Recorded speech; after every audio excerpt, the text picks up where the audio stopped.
क्योंकि वो दुनिया में आया था सिर्फ नहीं तकरीबन 900 ग्राम का। अल्लाह ताला जिसको चाहे ज़िंदगी दे, जिसको चाहे अपने पास बुला ले, जिसको चाहे औलाद दे, जिसको चाहे औलाद ना दे। फतेह।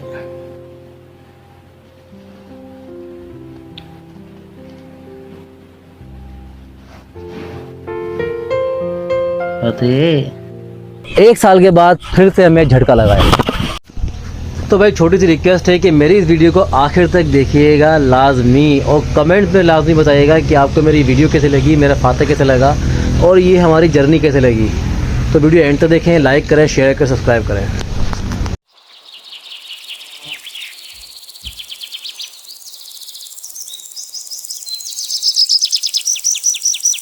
अस्सलाम वालेकुम दोस्तों, उम्मीद करता हूँ मुझे देखने और ना देखने वाले दोनों खैरियत से होंगे, और आप सबकी दुआओं से मैं भी यहाँ पर खैरियत से हूँ। अल्हम्दुलिल्लाह अल्हम्दुलिल्लाह।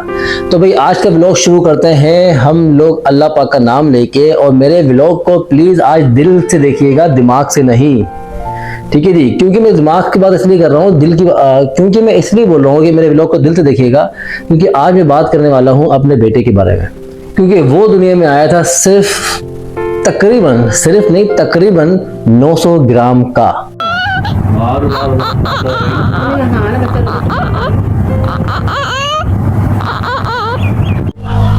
तो भाई बात है आज से तकरीबन 4 साल पुरानी, और 4 साल पहले जो है मैं सोया हुआ था रात के 3 बजे, और मेरी तबीयत ख़राब थी, 104 मुझे बुखार हो रहा था। तो कॉल आई, आवाज़ थोड़ी सी धीमी सी थी, परेशान हाल थी आवाज़, और वो आवाज़ थी मेरी बहन की। फ़ौरन तो उसने कहा कि भाई आप उठो और फ़ौरन पहुँचो कराची। अब मैं उनको समझा रहा हूँ कि भाई मेरी तबीयत इतनी डाउन हुई हुई है, मेरी उठने की ताकत भी नहीं है, मैं कैसे पहुँचूँ अभी। तो उन्होंने बोला मुझे नहीं कुछ नहीं पता, तुम पहुँचो बस। इस दौरान मुझे बस ये पता था कि वाइफ की तबीयत थोड़ी ख़राब हो गई है, उसको लेके गए हॉस्पिटल। तो हल्का हल्का दिमाग में आ रहा था कि शायद पता नहीं कोई परेशानी हो गई है, अल्लाह रहम करे। लेकिन तबीयत मेरी इतनी डाउन थी कि मुझे कुछ समझ में नहीं आ रहा था, चक्कर आ रहे थे, सर में दर्द था, तो वो रात बड़ी खतरनाक थी। फिर मेरे साथ यहाँ पे था दानिश, मेरा कज़न है, और फिर मेरे बहनों ने कॉल ली और बात की दानिश से कि भाई इसको तैयार करो, कोई टेबलेट खिलाओ और इसको रवाना करो फ़ौरन कराची। जब मैंने ये सारी कंडीशन देखी तो मैं और ज़्यादा डर गया कि मेरी तबीयत इतनी ख़राब है, फिर भी मुझे कराची बुला रहे हैं, तो इसका मतलब बहुत बुरे हालात हो चुके हैं।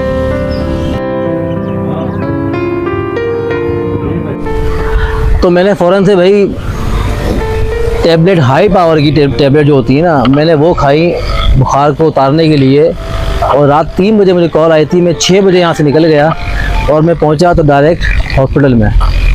हॉस्पिटल के अंदर मैं क्या देखता हूँ, एक अजीब सा गहमा गहमी का आलम था भाई। मैं बस रूम के अंदर इंटर हो रहा था तो डॉक्टर जो थी, मेन जो सर्जन थी बेसिकली, वो रूम से बाहर आई, अपने जो है जो असिस्टेंट है उनसे ये बोलते हुए कि भाई फ़ौरन से फ़ौरन इनको एनजी पास की जाए। वो भाई चीखो पुकार मची हुई है ना, वो भाई पता नहीं क्या मसला हो रहा था, समझ से बाहर है। बस एनजी पास करें और वो सर्जन दूसरे जो डॉक्टर हैं उनको बुलाया जाए, और ये करें तो वो करें। मेरे हाथ पाँव भाई फूल गए, मैंने कहा भाई काम ख़राब हो गया सारा का सारा। और ये टाइम था मेरा बच्चे की 7th मंथ पूरे हो चुके थे। खैर ये टाइम गुजरा, उसको एनजी पास किया गया। एनजी होती है नाक से पाइप कुछ पास करते हैं, कुछ मामला होता है, बहरहाल वो हुआ मेरी वाइफ के साथ। फिर वहाँ से इनको शिफ्ट किया गया दूसरे हॉस्पिटल में, ये कहकर कि यार ये केस हमारा नहीं है। अब ये केस हमारा नहीं है मतलब फिर काम ख़राब है, ठीक है। फिर हम इनको लेकर गए दूसरे हॉस्पिटल में। मैं हॉस्पिटल्स के नाम नहीं लूँगा भाई, लेकिन ट्रीटमेंट अच्छी थी जहाँ पे हम गए थे। खैर वहाँ पर गए। अस्सलाम वालेकुम, क्या रहे हैं, तबीयत सही है, खैर है भाजी? माशाल्लाह माशाल्लाह, बच्चे हैं क्यूट क्यूट। तो भाई खैर हम लोग फिर जो है हॉस्पिटल गए। हॉस्पिटल जाने के बाद इनको जो है उन्होंने कहा भाई आईसीयू की नीड है, इनको आईसीयू में एडमिट किया जाए। समझ नहीं आ रहा था मतलब हो क्या रहा है इनको बस।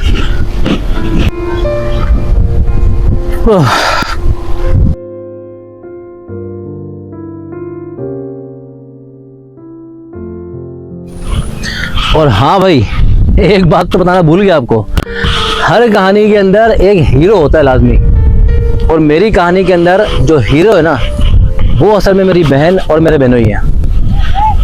क्योंकि ऐसा क्यों मैं बताऊंगा आपको आगे। खैर, तो भाई उन्हें शिफ्ट किया गया, मेरी वाइफ को शिफ्ट किया गया दूसरे हॉस्पिटल में, जो कि बहुत अच्छा था और बड़ा हॉस्पिटल है काफ़ी। खैर, उसकी मैं भी पब्लिसिटी नहीं करूँगा, जब मुझे पैसे मिलेंगे तो फिर करूँगा पब्लिसिटी उसकी मैं। उन्होंने काफ़ी अच्छी ट्रीटमेंट की और काम अच्छा चल चुका था अल्हम्दुलिल्लाह। फिर मालूम हुआ कि भाई मेरी वाइफ को जो है वो पैंक्रियाटाइटिस का इशू है और उनके पित्ता भी ख़राब हो चुका है। ये हालात है। अभी हम अपनी ज़मीन पे आए हुए हैं थोड़ा चक्कर लगाने के लिए, ज़मीन के हालात क्या हैं, जो चावल के बीच में लगाया हुआ है वो कैसा चल रहा है। माशाल्लाह बहुत अच्छा चल रहा है। आप सबकी दुआएं हैं, अल्लाह ताला की बरकत दे, हमारे लिए दुआ कीजिएगा बहुत सारी। ठीक है जी। तो भाई ये सारा इशू था और फिर वाइफ का इशू ये हो गया। फिर सर्जन आया दूसरे, उन्होंने कहा भाई अब लेना पड़ेगा डिसीजन। जो गायनेकोलॉजिस्ट थी वो बोल रही थी ये भाई बच्चा सेव करना है, और जो सर्जन दूसरे आए थे उन्होंने कहा भाई वाइफ जो मदर उनकी है उनको सेव करना है। बहुत मुश्किल काम था भाई।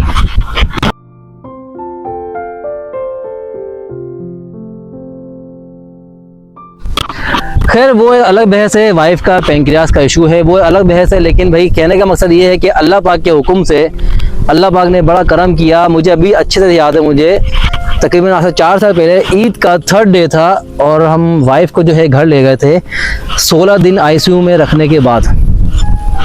16 दिन आईसीयू के बाद हम घर पहुंचे, ईद का 3rd डे था और फिर जो है अल्हम्दुलिल्लाह मेरे फाते की आमद उस दिन हुई है, ईद के 3rd डे।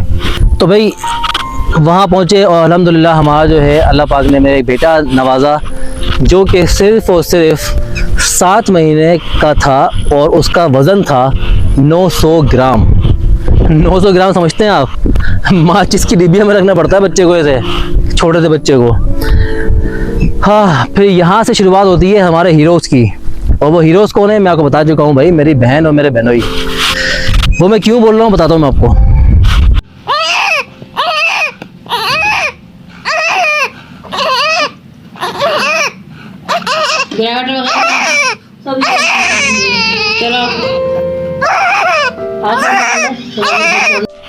शाम का टाइम हो रहा है, महर देखे वहाँ से पानी खोल रहा है, पानी वहाँ से खोलेगा तो फिर पानी यहाँ पे अंदर आएगा, अंदर पे आने के बाद ऐसे करते करते ऊपर चढ़ेगा, यहाँ पे ऊपर आएगा, फिर इसका फ्लो बनेगा, अंदर जाएगा, फिर वहाँ से पानी आगे जाएगा। ये सारी सूरत हाल है। तो भाई मैंने क्यों बोला कि यहाँ से शुरू हो रहा है हमारे हीरोज़ का काम, उसकी वजह ये है कि इतना छोटा सा बच्चा जिसकी स्किन भी पूरी नहीं हुई भी तरीके से, मतलब स्किन तो है लेकिन अंदर गोश्त नहीं है, मांस नहीं है, वो हिल भी नहीं पा रहा, उसमें ताकत भी नहीं है, वो रो भी नहीं पा रहा। अगर रोता है तो सिर्फ साइलेंट मूड पे, उसकी आवाज़ जो है ना आ रही नहीं होती और मुंह खुला होता है। पाते ओ पाते कहो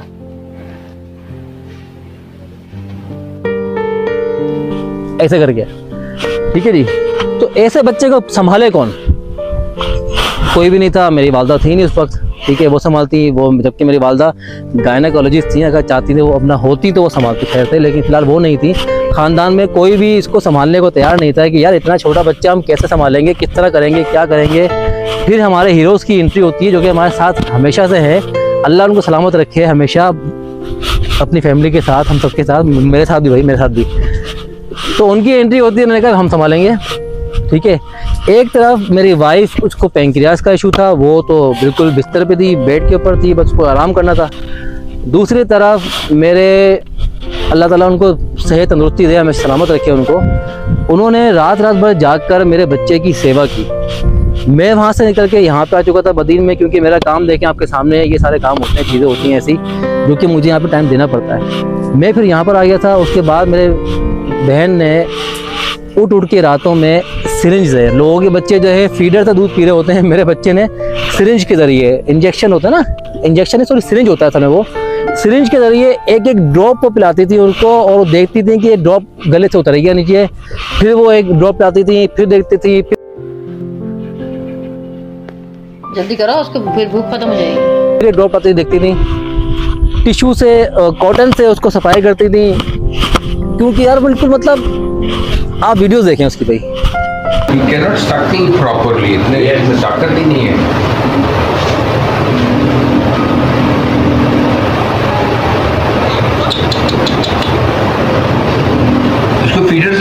बताओ कहाँ? इधर से नहीं, इंजेक्शन से दे रही हूँ, सही से मतलब। हाँ भाई, फातिमा के बारे में तो क्या बोलेगा? अल्लाह की कुदरत, सही तो बोल, माइक तो बोल भाई, आवाज़ नहीं है मेरे को। फातिमा के बारे में क्या बोलेगा भाई? सही है हम। सही है, अल्लाह की कुदरत है वो। खैर इन दी एंड मैं आपको एक बात बताऊं कि भाई अल्हम्दुलिल्लाह उसकी ज़िंदगी अल्लाह ने लिखी और वो पहुंचा 1 साल तक पहुंचा खैर से। 1 साल के बाद फिर से हमें झटका लगाया। वो झटका क्या था मैं आपको बताऊंगा नेक्स्ट वीडियो में, क्योंकि अगर वीडियो लंबी कर दी मैंने तो भाई परेशानी हो रहेगी। क्यों? क्योंकि इतनी बड़ी वीडियो को देखता नहीं ना यार। सही है जी, वो क्या झटका था बताऊंगा आपको नेक्स्ट वीडियो में। मेरा जानी इतना भूखा, भूख कोई नहीं पूछ रहा मेरे बेटे को, नीचे छोड़ दिया पप्पा को, नीचे छोड़ दिया मेरे पप्पा की जाना को। कोई बात नहीं कर रहा था, शब उमर को केक खिला रहे थे। ऐसे झटके हो जाए बब्बू, झटके हो जाए, नहीं खिला रहा कोई मेरे बेटे को।